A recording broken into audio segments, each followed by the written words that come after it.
हाय बच्चों, आज की क्लास है ऑर्गेनिजम्स एंड पॉपुलेशन। सबसे पहले जिस पे क्वेश्चन आएगा वो है मिस्टर रामदेव मिश्रा, जो है फादर ऑफ इकोलॉजी। ये आपका क्वेश्चन नंबर 1 होगा।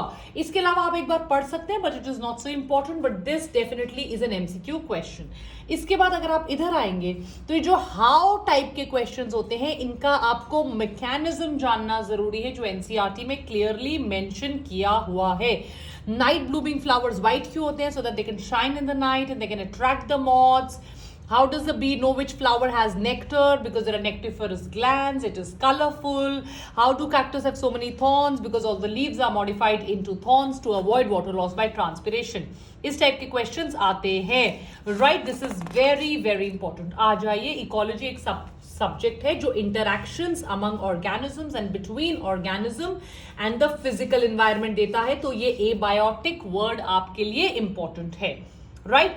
ये बहुत ज्यादा इंपॉर्टेंट है। अगर आप इधर देखेंगे तो यहां रेनफॉल दी हुई है, और अगर आप इधर देखेंगे तो टेम्परेचर है, और अगर आप ध्यान से देखेंगे इधर तो देखिए ये डेजर्ट में टेम्परेचर बहुत ज्यादा है और रेनफॉल बहुत कम है। अगर ट्रॉपिकल रेन फॉरेस्ट देखेंगे तो रेनफॉल भी बहुत ज्यादा है और टेम्परेचर भी बहुत ज्यादा है।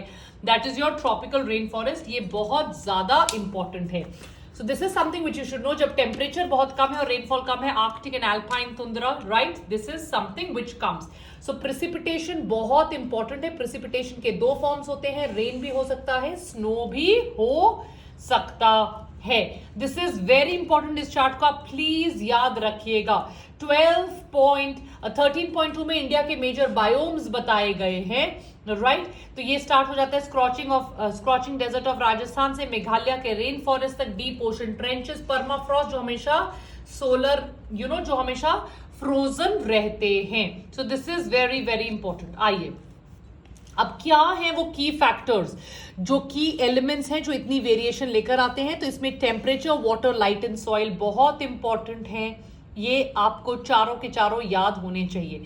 बायोटिक कंपोनेंट्स भी होते हैं, जैसे pathogens, parasites, predators and competitors. अब सबसे पहले आते हैं हम एबायोटिक फैक्टर्स पे।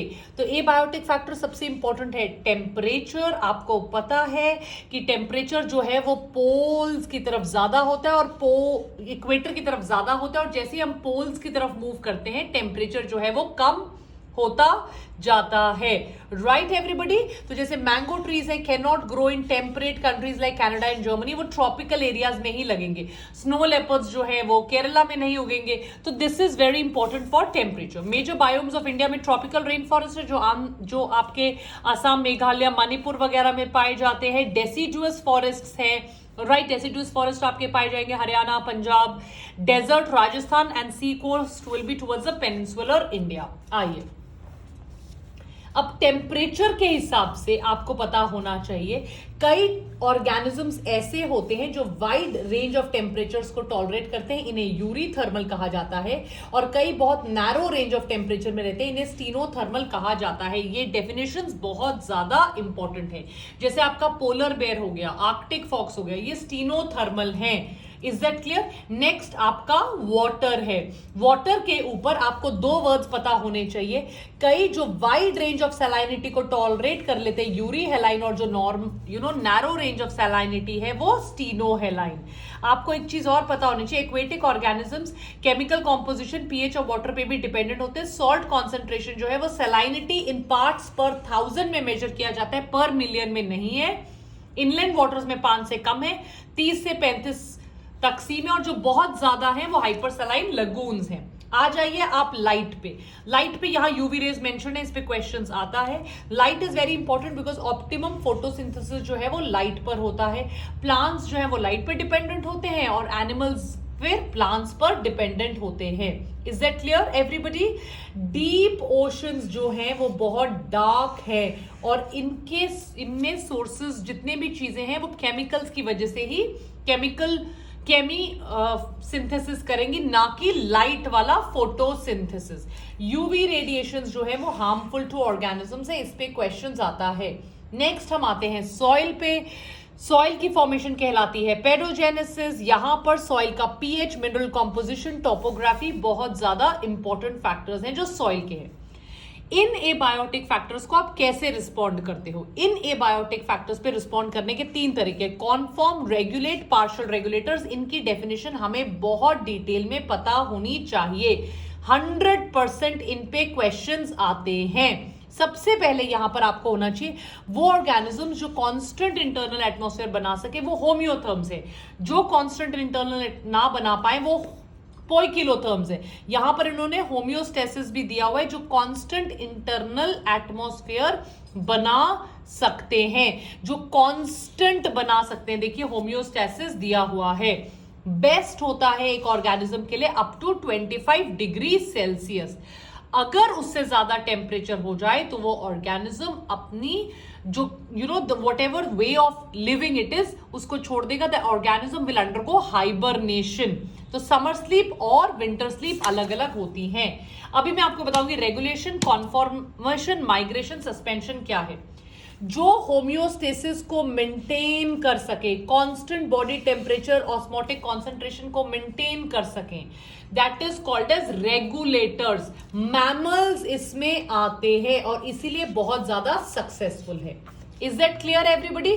जो कांस्टेंट इंटरनल एनवायरमेंट, जो मैंने आपको यहां होम्योस्टेसिस अंडरलाइन करवाया था, उसको मेंटेन ना कर सके are referred to as conformers. Is that clear?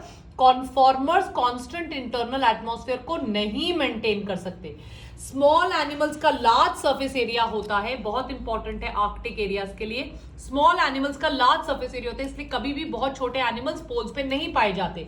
They tend to lose body heat very fast. वो बॉडी हीट बहुत जल्दी लूज कर देंगे। This is the main reason why very small animals are rarely found in polar regions. बहुत famous MCQ question है। Is that clear? वो hibernate कर लेंगे, वो विंटर में सो जाएंगे। विंटर स्लीप को हाइबरनेशन कहते हैं, समर स्लीप को एस्टिवेशन कहते हैं। और अगर अपने मेटाबॉलिक प्रोसेसेस को थोड़ी देर के लिए छोड़ दिया जाए, सस्पेंड कर दिया जाए, उसको डॉर्मेंसी कहते हैं। Is that clear?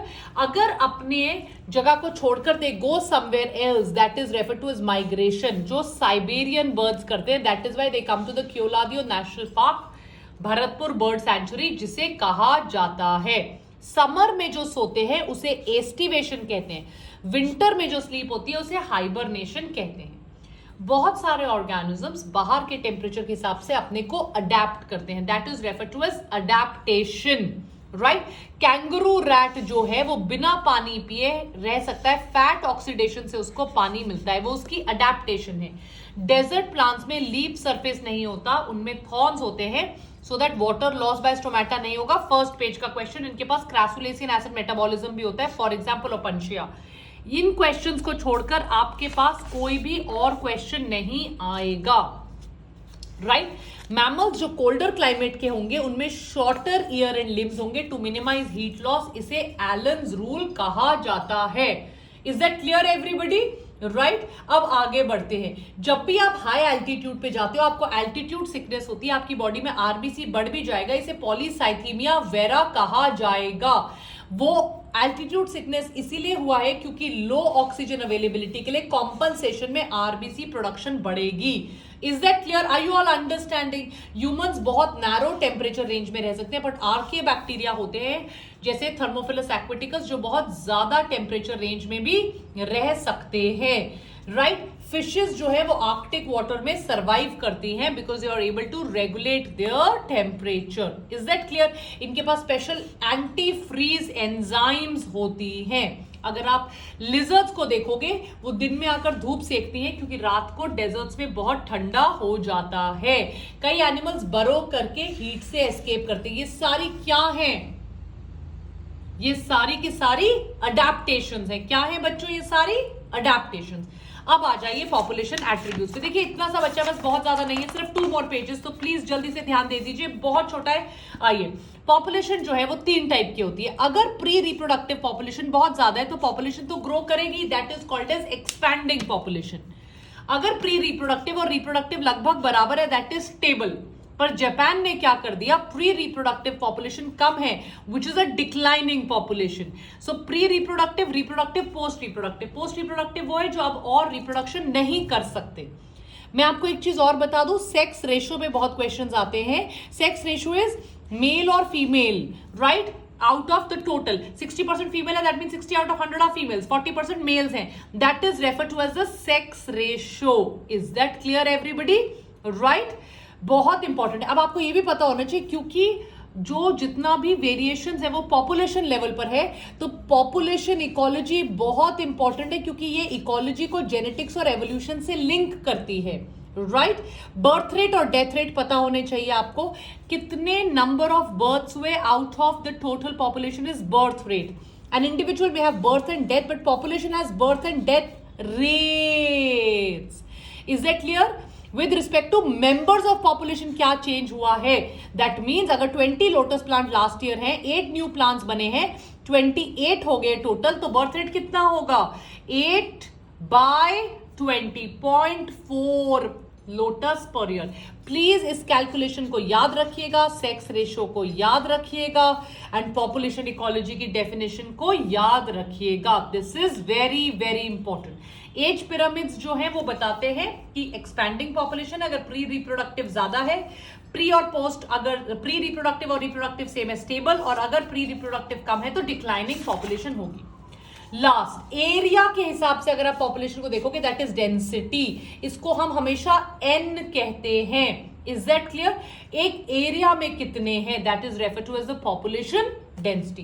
पार्थेनियम बहुत इंपॉर्टेंट है क्योंकि ये एक फॉरेन वीड है जो इंडिया में उगाई जाती है. Right? So density is always related to the area. Like for example Bangladesh is very high density. Growth कैसे होगी? अगर पॉपुलेशन में किसी का बर्थ होगा प्लस तो वो पॉपुलेशन में ऐड होंगे. अगर पॉपुलेशन में किसी की एंट्री हुई दैट इज इमिग्रेशन. पर अगर पॉपुलेशन से कोई किसी की डेथ हो गई विच इज मॉर्टैलिटी, तो ये माइनस हो जाएगा. और अगर वो एरिया छोड़कर कोई चला गया दैट इज एग्जिट ई. तो ये 4 फैक्टर्स पॉपुलेशन को कंट्रोल करते हैं. नेटैलिटी इज बर्थ, पॉपुलेशन में ऐड करता है. मोर्टैलिटी इज डेथ, पॉपुलेशन से माइनस करता है. Immigration, they are coming inside, they are coming to that area, ये ऐड करेगा. एग्जिट ई माइनस करेगा. ग्रोथ मॉडल्स होते हैं पॉपुलेशन के. एक मॉडल कहता है एक्सपोनेंशियल ग्रोथ जो स्कैमॉन्स ग्रोथ कर्व है, जो डार्विन ने अपनी नेचुरल सिलेक्शन की थ्योरी में देखा था. अगर आप ये एक फॉर्मूला देखेंगे बच्चों, तो आप एक फॉर्मूला अगर देखेंगे तो ये देखिए, ये दैट मीन्स बर्थ और इमिग्रेशन एंटर कर रहा है और ये हटा रहा है. और अगर आप यहां पर देखेंगे ये डार्विन की पॉपुलेशन रेशियो है जो ग्रो करती रह रही है. आर आपका रेट होता है, birth minus death, rate of population. Is that clear? R. और ये यहां जाकर रुक जाती है. जब भी कैरिंग कैपेसिटी रीच होगी, कैरिंग कैपेसिटी दैट मीन्स के आपकी कैरिंग कैपेसिटी होती है. अब जो है जितना भी मटेरियल है वो इतनी पॉपुलेशन को ही टॉलरेट कर सकता है, इससे ज्यादा नहीं. That is this. के आपकी कैरिंग कैपेसिटी है. ये लॉजिस्टिक ग्रोथ कर्व होती है, अनलिमिटेड ग्रोथ कर्व नहीं होती है. अनलिमिटेड ग्रोथ कर्व आपकी एक्सपोनेंशियल होती है जो स्कैमॉन्स ग्रोथ कर्व में बताई जाती है. राइट? पॉपुलेशन इंटरैक्शंस पे हम आ जाते हैं बच्चों. पॉपुलेशन इंटरैक्शंस अगर दोनों का फायदा हो रहा है तो म्यूचुअलिस्टिक, दोनों का नुकसान हो रहा है तो कॉम्पिटिशन. राइट?